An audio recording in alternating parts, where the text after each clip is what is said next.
안녕하세요. MTN 이슈체크입니다. 저는 나은수 기자고요. 지난주 하나그룹이 대대적인 지배구조 개편안을 내놨습니다. 이번 지배구조 개편은 쉽게 보면 사업 분야가 비슷한 회사들끼리는 합치고 관련성이 없었던 사업 부문 쪼개서 경영 효율화를 하는 이런 구조로 판을 짠다는 건데요. 그런데 하나그룹의 지배구조 개편은 이번이 처음은 아닙니다. 시간을 거슬러 올라가면 대략 10년 전부터 주기는 2, 3년에 한 번씩 조금씩 회사의 지배구조 개편을 해나가고 있는 건데요. 이번과 똑같은 방식으로 회사를 합쳤다가 쪼개고 또 나누고 또 모으고 이런 식으로 계속 변화가 있어 왔습니다. 그래서 계속 변화가 있다 보니까 기자들 사이에서는 하나의 지배구조를 100% 외우는 기자는 없다 이런 우스갯소리가 들리기도 하고요. 실제로 정말 많이 헷갈립니다. 잠깐 표를 보시면 이게 하나의 전체적인 지배구조 도표인데요. 이것도 쳐낸 겁니다. 그러니까 모든 계열사들을 하면 너무 빼곡히 나올까봐 최대한 추린 건데도 이 정도 수준이고요. 일단은 이 3형제가 여기 하나에너지를 통해서 하나를 지배를 하고 있고, 김승현 회장이 와 이제 다른 특수관계인들도 이렇게 33.86%를 지배를 하고 있습니다. 그래서 이 하나가 전체적으로 이제 다른 계열사들을 지배하는 구조인데, 또 이게 복잡하게 하나 에어로스페이스는 이 하나 시스템이라는 곳을 또 지배력을 갖고 있고, 하나 시스템은 또 하나 오션이라는 곳을 하나 에어로랑 같이 지배를 하고 있고, 또 하나 시스템은 이제 아까 말씀드렸던 에어로랑 에너지랑 또 지배를 받고 있고, 이렇게 아주 복잡한 형태로 지금 지배구조가 짜 있는 상황입니다. 물론 이 지배구조를 다 알 필요는 없습니다. 그래서 이번 이슈 체크에서는 하나의 알짜 사업들만 이제 떼놓고 이제 이번 지배구조 개편이 어떻게 변하는 건지 과거 이슈들부터 자세히 알아보려고 하는데요. 바로 살펴보도록 하겠습니다. 가장 먼저 현재 가장 핫한 방산부터 보도록 하겠습니다. 하나의 모태가 하약 사업이었던 것만큼 하나도 이제 방산을 과거부터 해왔던 곳이긴 합니다. 근데 현재의 토대가 마련된 건 10년 전 하나와 삼성 간의 빅딜이 이뤄지면서부터인데요. 하나 에어로스페이스 전신이 바로 삼성 테크윈입니다. 참고로 삼성 테크윈은 하나가 인수하기 전부터 K9들을 만들어 왔고요. 당시 삼성 테크윈의 지배구조를 봐야 현재 구조를 이해하는 데 도움이 돼서 살짝 보도록 할게요. 당시의 빅딜 과정은 이제 삼성 테크윈 밑에 삼성 탈레스, 삼성 종합화학, 그다음에 삼성 토탈을 한꺼번에 이렇게 사오는 구조였습니다. 지금은 사명이 다 이렇게 바뀐 상황이고요. 후일담이긴 하지만 하나는 원래 이 열영상 감시 장비, 탐지 추적 장치를 만드는 삼성 탈레스만 인수하려고 애초에 좀 계획을 하고 있었다고 해요. 근데 당시 비주력 계열사 매각을 추진 중이었던 삼성이 살 거면 다 사가는 게 어떻겠냐 이러면서 삼성 테크윈 인수를 역으로 제안을 했다고 하고요. 이런 삼성의 역 제안이 없었다면 하나에 또 K9이 없을 뻔하기도 한 거죠. 어쨌든 당시 딜 구조를 보면 이런 식으로 하나가 삼성 테크윈 지분 32.43%를 8,400억 원에 사고, 하나 솔루션, 이제 당시 하나 케미칼과 하나 에너지를 삼성 종합화학 지분 57.6%를 1조 600원에 인수하는 총 1조 9천억에 달하는 빅딜이 단행됩니다. 그리고 나중에 이제 석유화학 사업을 하는 하나 임팩트가 삼성 테크윈의 이 지분을 이렇게 매입을 해서 자사주로 만든 다음에 이 고리를 이렇게 완전히 끊어지게 되고, 이 두 회사가 이 삼성 종합화학과 하나 토탈을 이렇게 지배하는 구조로 나중에 바뀌게 됩니다. 하나는 삼성 테크윈 인수 이후에도 크고 작은 M&A를 통해 방산 기업을 인수합니다. 대표적으로 2016년에 방산업체 두산 DST를 인수하고 하나 디펜스로 사명을 바꾸는 과정을 거치기도 하고요. 세부적인 걸 알 필요는 없을 듯 하긴 하지만 2022년 이후부터는 이제 인수 합병 속도가 더 빨라져서 방산 부분만 또 다시 빼서 한번 변화를 살펴보도록 할게요. 우선 첫 번째, 하나 에어로스페이스는 2022년 11월 아까 말한 하나 디펜스랑 흡수 합병을 합니다. 하나 디펜스도 방산 사업을 하는 곳이다 보니까 하나 에어로스페이스랑 합치면 시너지가 날 거라고 생각을 하면서 아예 회사를 합쳐버린 거죠. 그래서 하나 디펜스라는 회사는 이렇게 완전히 흡수 합병이 되고요. 그리고 2023년 4월에는 하나의 에어로스페이스 모회사가 갖고 있는 이 방산 사업 부문을 이제 넘겨받습니다. 그리고 이제 이렇게 흡수가 되는 걸 보실 수 있고요. 하나 에어로스페이스는 이 양수 대가로 7,861억 원을 이렇게 하나에 지급을 하게 되겠죠. 하나 에어로스페이스의 관점에서만 보면 이제 방산 사업을 이렇게 두 개를 이렇게 가져왔기 때문에 방산 사업 부분에 대한 이제 몸집은 더 커지는 구조다라고 이해하시면 될 것 같습니다. 네, 그 다음에는 또 2조 원을 들여서 대우조선해양 이제 현재 하나오션의 인수 과정을 마칩니다. 추진된 건 2022년 9월인데 인수가 완전 완료된 건 2023년 5월이고요. 당시 대우조선해양의 상성 기술 능력도 굉장히 높게 평가를 하긴 했지만 대우조선해양의 잠수함이나 이런 함정 기술력을 높게 평가하고 인수에 뛰어든 것도 있었습니다.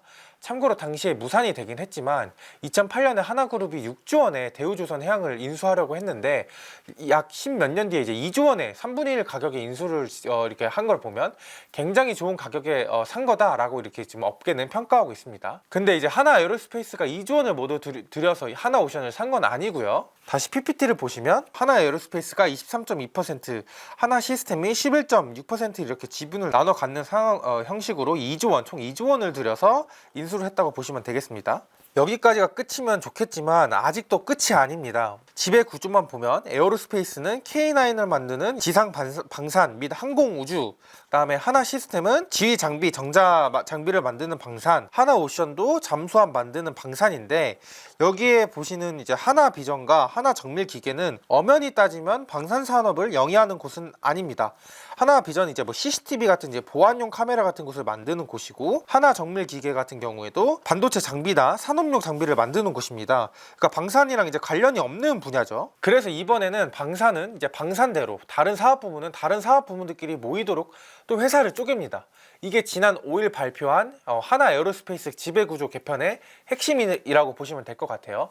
다시 PPT를 보시면 하나에어로스페이스가 존속법인이 되면서 밑에 방산사업 하나시스템, 하나오션이 이렇게 있게 되는 거고요. 인적 분할을 통해서 하나인더스트리얼 솔루션즈를 이렇게 새롭게 회사를 세우게 됩니다. 이제 분할 비율은 이제 9대 1이고요. 그러니까 이제 내가 기존에 하나에어로스페이스 주식을 10주를 가지고 있는 주주였다 라고 하면 두 회사가 분할이 완료될 시에 그 주주는 하나에어로스페이스의 주식을 9주를 가지게 되고 하나인더스트리 리얼 솔루션즈의 신주 한 주를 이렇게 받게 된다라고 보시면 될 것 같아요. 근데 하나는 아직 시점을 정확히 밝히고 있진 않지만 하나비전이랑 하나인더스트리랑 이렇게 좀 합병을 또 한다고 합니다.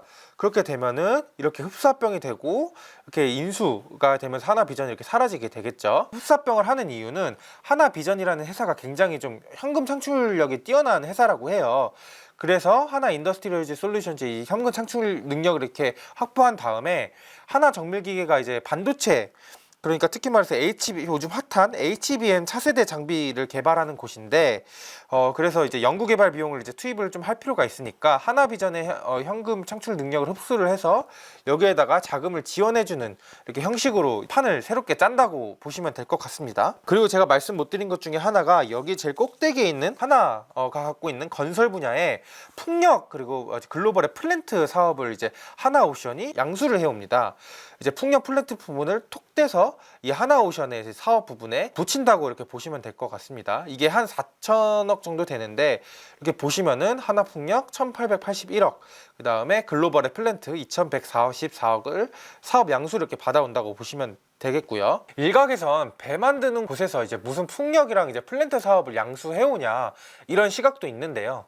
실제로 뭐 삼성증권 같은 경우에는 인수 가격이 적당한지 따져보려면 해당 부문 현금 부채 규모 정보가 필요한데 투자자에겐 불확실성이 커졌고 육상 플랜트 사업 인수가 해상 하나오션과 어떤 시너지를 가져올지 회의적인 시각이 존재한다, 뭐 이런 평가를 내놓기도 했습니다. 하나오션은 당연히 기존 사업과 시너지를 낼 거다. 하나오션의 풍력은 해상 풍력 위주고 해상 플랜트 사업도 해서 육상 플랜트랑 좀 맞닿는 면이 있다. 그래서 시너지를 낼 거다, 이렇게 설명을 하고 있습니다. 그리고 실제 하나오션이 작년에 1.4조 원 규모로 이제 유상증자를 한 적이 있는데요. 그때 풍력 사업을 인수하겠다고 이미 구체적으로 밝힌 적도 있습니다. 그러니까 급하게 한 결정은 아니고 전략적인 판단에 의해서 이제 인수를 이제 하게 된 거다, 사업을 받아 양수를 한 거다, 이렇게 설명을 하는 거죠. 지금까지가 하나그룹의 방산산업의 지난 10년간 이야기를 쭉 훑은 건데요. 재편 과정을 요약을 하면 하나에어로스페이스를 이렇게 회사를 둘로 쪼개고 방산은 그대로 하나에어로스페이스가 갖고 자회사 하나오션이 제일 상단에 이렇게 하나의 풍력과 플랜트 사업을 가지고 온다.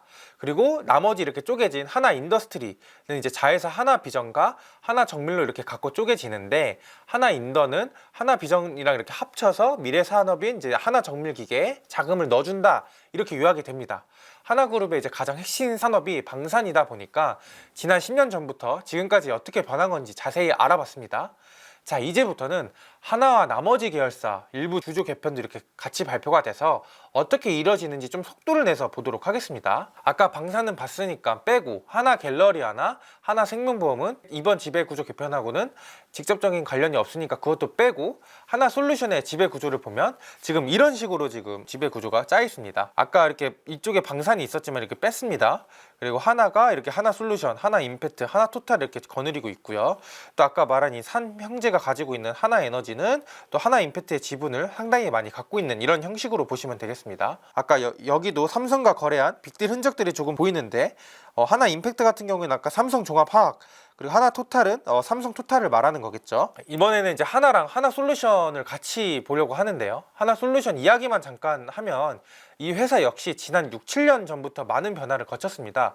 핵심만 아주 빠르게 설명을 드리면 2018년에 하나솔루션의 과거 사명인 하나케미칼이 자회사였던 하나첨단 소재하고 하나큐셀 이렇게 코리아가 합병을 하고요. 그러면은 하나케미칼 밑에 이제 이렇게 또 하나가 이렇게 합병이 된 구조죠. 근데 이 회사하고 다시 하나케미칼이 합쳐져서 지금의 하나솔루션이 됩니다.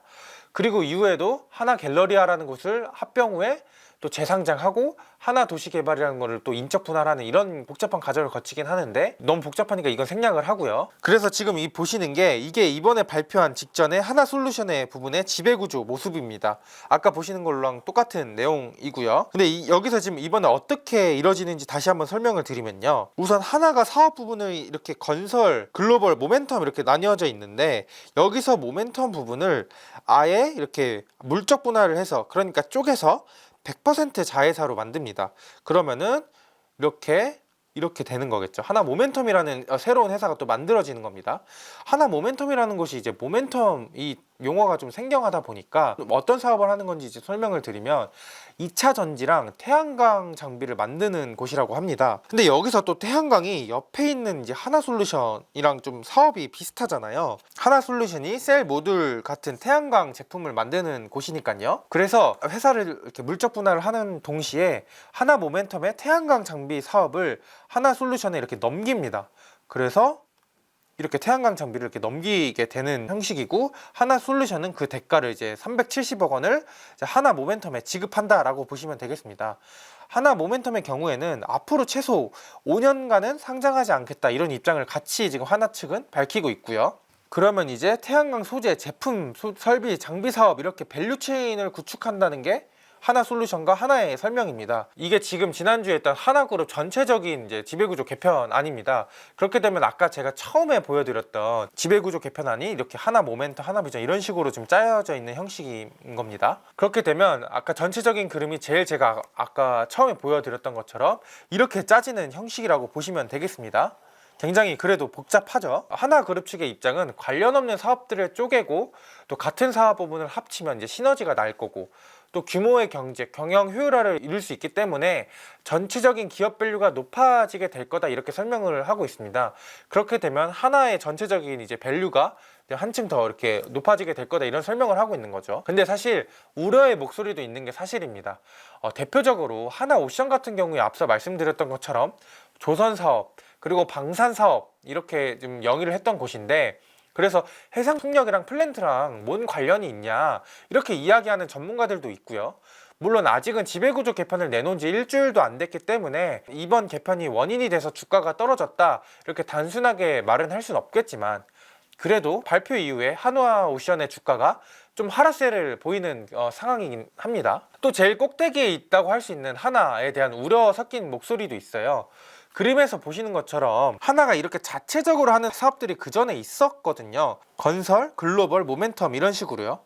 아까도 말했지만 작년에 방산 사업의 일부도 하나 쪽에 있었는데 하나 이제 에어로스페이스에다가 이렇게 넘기게 되면서 없어지게 된 상황이고요. 해상풍력이랑 플랜트 사업은 그 하나의 밑단에 있는 하나오션에 이렇게 넘긴 상황이고 또 모멘텀 같은 경우에는 물적 분할을 해서 별도의 법인을 세우는 거잖아요. 나중에 또 상장을 한다고 하니까 지분율이 희석될 가능성도 높은 상황이고요. 그러니까 이제 남는 사업 부분 하나 차원에서만 봤을 때 남는 사업 부분이 건설 개발 인프라, 글로벌 비즈 솔루션, 인프라 솔루션 뭐 이런 사업 부분만 남게 되는 겁니다. 그래서 하나 자체가 여전히 사업을 하고 있긴 하지만 다른 자회사 주식을 보유하면서 사업을 경영하는 사업 지주 회사의 느낌이 나기도 합니다. 그래서 주 하나의 자체의 경쟁력만 봤을 때 이 경쟁력이 좀 떨어지는 거 아니냐 이렇게 생각하는 애널리스트들도 있었습니다. 물론 이번 지배구조 개편을 해서 자회사들의 실적이 좋아지고 그 가치가 하나에도 반영이 될 수도 있지만 자회사들의 실적이 모회사의 가치에 온전히 100% 반영이 안 되는 경우도 있기 때문에 이런 말을 하는 건가 싶기도 하고요. 그리고 실제 제가 이번에 지배구조 개편을 할 때 이 컨퍼런스 콜을 들으면서 질문 과정을 좀 들어보면 별다른 사업 효과가 느껴지지 않는다라고 말하는 이제 증권가 애널리스트 전문가 분들도 계셨어요.